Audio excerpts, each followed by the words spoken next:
Bano be bamu ku bantu abali mu kufuna obujjanjabi ku ddwaliro erijjanjaba kkansa e Mulago. Eddwaliro lino lifuna abalwadde 3.5 era nga ku bano ebitundu 4 ku buli 100 balina kkansa wa nnabaana.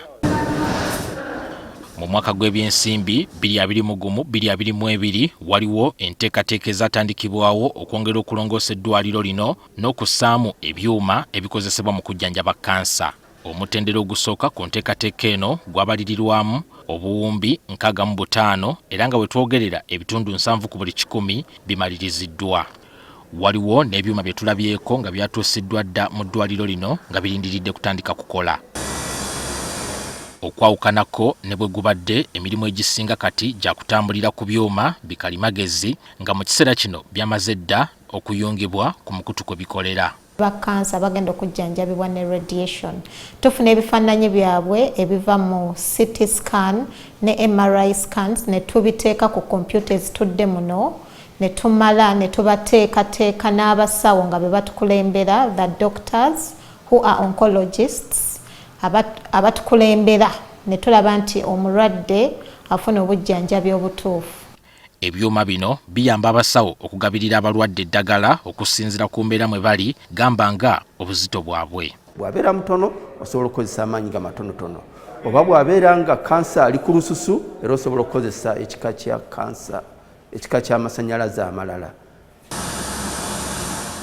Omulwadde ono ali mu kufuna bujjanjabi obwa kansa w'obusajja oba prostate cancer era abamukolako beeyambisa byuma bikalimagezi okujjanjaba ekifo kyennyini ekikoseddwa. Lino accelerator era advantage eri nti nga tonnaba kutandika kujjanjaba mulwadde erina capability obusobozi nti osooka n'okuba ekifaananyi n'olabira ddala nga kyoyagala okujjanjaba kiri mu kifo ekituufu awo w'okyetaaga.